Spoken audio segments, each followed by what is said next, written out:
What is going down, my YouTube family? It is your boy Zary from the XMG coming at you on a very early Tuesday morning to bring you Hilda for Noobs. Completely forgot to mention her when I talked about the other two I needed to make, so Hilda will be today. Tomorrow I will have Master Duo, and finally I will use Shaolin as the final Panda for Noobs. So, but before we get into Hilda for Noobs, don't forget about the giveaway. At 650 subscribers, we will be doing a giveaway to show my token of appreciation to everyone out there, which includes a $20 gift card for the operating system of your choice, and you will become the first roster review on the XMG. So with that being said, don't forget to hit that subscribe button, turn on notifications, like the videos, share them, all that good stuff that goes along with it. So let's get into Hilda for Noobs. So Hilda is an Order Panda Defender Traveler. Up in the right hand corner, when Hilda first came out, I broke her down. She is primarily a PvE character. She is not a very good PvP character. So if you haven't seen that video, click that link, check it out. That'll break it down a little bit better. So let's take a look at Hilda's stats here to see what we're working with. So Hilda does physical damage. She comes in at 2873. She has a critical chance of 22.87%. She has health of 30,053, so that's pretty good to start. Her shield is pretty low at 20,212, especially because she is a defender. So, but we already are starting at 50,000 combined health and shield, so that's a really good thing. Physical armor is right below 30%. Her magic armor is very good at 35.66%. Speed is at 122. So normally I try to get my tanks between 125 and 130. So we really don't have to add a lot to her. So we have to keep that in mind when we go to rune her. Her speed is pretty good to start at 122. So let's take a look at her move kit and see if anything we learned from her stats plays into that. Defender's Strike is her first ability. It deals 210% of physical damage to an enemy, and you gain a shield equal to 50% of the damage dealt. So we learned she needs physical damage, and that she gains a shield of 50% of the damage dealt, so nothing to do with anything but really physical damage. Second ability is Spear Throw, deals 340% of physical damage to an enemy. Hilda gains armor increase and tenacity increase for 2 turns. So again, we see physical damage. Hilda gains an armor increase and a tenacity increase for 2 turns. So that's pretty nice because she is going to be my 5th once I can't use Rune the Unseen, if I can get her up to usable status. And she's going to be under a Kinli lead. And Kinli, you restore health every time you put a buff on yourself. So she puts 2 buffs on herself, so that's pretty nice, but again, it really just boils down to physical damage. Battle Song ability, she gains Taunt for 2 turns and reduces all enemies' turn meter by 20%.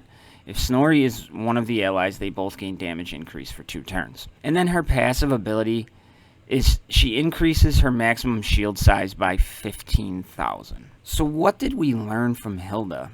Hilda's an interesting character. She is a defender, but she kind of plays more of like a lower tier DPS faux tank. She isn't built to be a primary tank in a composition. So we really learned she needs physical damage, and we want her to stack that health and shield. I am going to do, when I look at runing her, we have some different options. You could go all to health, make her beefy and tanky. You could put health and tenacity, health and armor. You can combine all of those. You could definitely do a damage set with health or armor, any one of those combinations. And it's really going to be how you use Hilda.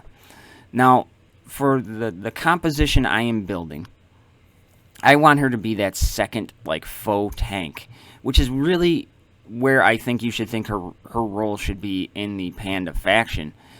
So I am going to put on damage and health. So that way we are recovering more shield, we are doing more damage, and then with the health second set there, just increasing her survivability.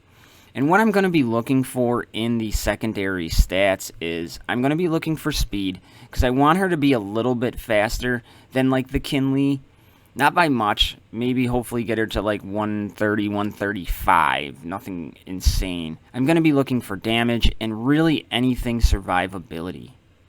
That's what we want. We want her to be tanky. We want her to be like the second to last person that goes on our team. And then we just want to try to up her damage so she can help when she does attack. So let me rune her and I will be right back. Okay, I am back and I went with the damage and health. Now again, if you just wanted to make her extremely tanky so she can survive, absolutely, you can do that. Obviously, starting in the northern rune, we have the damage primary, speed, hit twice. We have shield, health, and shield. Then in the northeastern rune, I went with the damage primary here. Now you could easily go speed if you wanted to. I went with the damage to get that 2.6% damage. A little bit of tenacity sprinkled in. We have some health, hit twice, and then we have some more damage.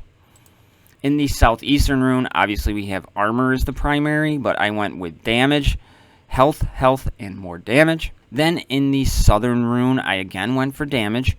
We have damage, armor, and tenacity. And then in the southwestern rune, again, you could go shield or you could go damage. Now, her shield is very, very weak. Now, she does increase her shield size based on her passive, but it is still very weak. But if you're running her under a Kinley lead, health would be more beneficial. But again, with her, I kind of just went with whatever one I got the best secondary stats on. And I went with the shield primary here with damage, armor, and health.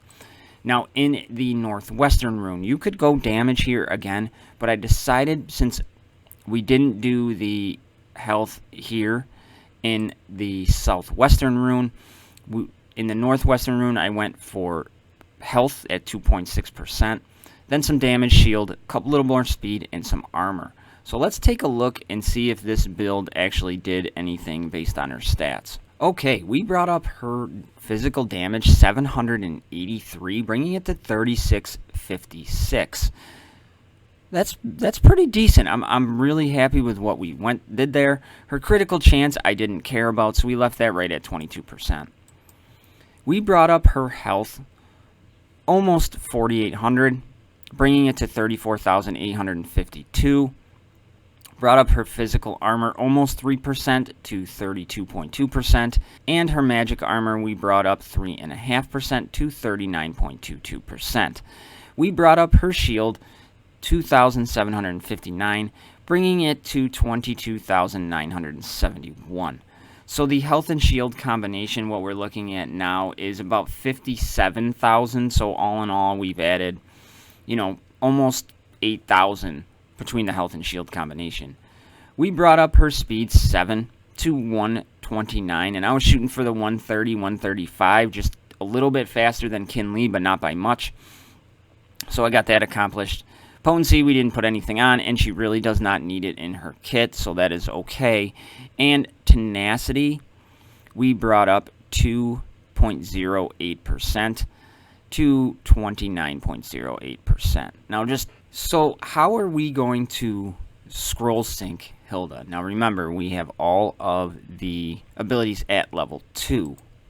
So her basic ability, Defender Strike, at level 2 deals 90% of physical damage to an enemy, and she gains shield equal to 20% of the damage dealt. Now, as we go up, we gain the physical damage, and we gain shield size.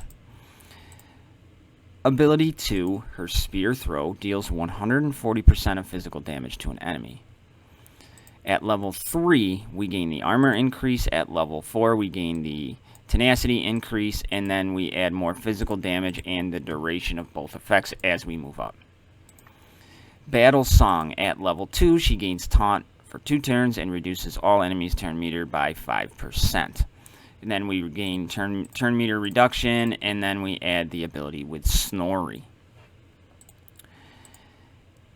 And then her Shield Maiden passive ability, at level 2, increases Hilda's maximum shield size by 2,500. So how are we going to scroll sync Hilda? We are using her as a faux tank damage dealer in the composition where I think she should best be used. So let's take a look. We are going to go right to her Battle Song because we want her to be able to get that taunt off for 2 turns. But at level 2, we're reducing him by 5% turn meter. We are going to take that right to level 5 and stop. On my main, I did not even take this ability to level 6 because I don't run her with Snorri. It's not beneficial to my team. It is a heavy blue scroll investment, so I just took this right to level 5 and left it there. Then I am going to come to her passive ability, her Shield Maiden, and I am going to take that up just one more to level 3. That increases her maximum shield size by 5,000, which puts her pretty much over that 60,000 health and shield combined to start, so we're going to go there. Then we are going to come to basic. Her basic ability at level 2, we're at 90% and 20%. We're going to take that to level 4, where we get 140 and 30. Then we are going to come to Spear Throw. And we are going to take Spear Throw right to level 6. Then we are going to go to her passive ability and take that to level 6. And then to her basic and take that to level 6. The reason we are doing this, and I say it all the time, is I feel this is the best way to maximize her potential. We want her to be that faux tank. We are putting the taunting ability and getting the most out of that ability right away. Coming to her passive ability, taking that up so we can get 5,000 more health and shield, or 5,000 more shield, bringing our health and shield combination over that 60,000. Going to her basic, increasing the damage slightly with the shield regeneration slightly, maxing out her spear throw with the buff she can give her to heal herself, going back to her passive, finishing that off, and then finishing off her basic. Just really think it's the best possible way to do it, in my opinion. Somebody who uses her more often, please let me know what you think. So everybody, that's what I got for Hilda. And she is wearing a pink thong. She is a Valkyrie. She, again, if you haven't seen when she first came out, I broke her down and tested her. She is definitely more viable in PvE and really does not hold her own in PvP at this time. So, that's what I got for everybody today. I hope you enjoyed it. Could have more potential as the game increases because she does some different things with her move kit. But as of right now, she's kind of just that fill-in, and if I had Rune the Unseen, I wouldn't even be leveling her. So, that's what I got for everybody. Don't forget, if you are not part of that XMG family, to become part of that XMG family. Hit that subscribe button and join the family. I'll see you all in the next one, which is going to be Master Duo for Noobs. I love y'all. I'm out.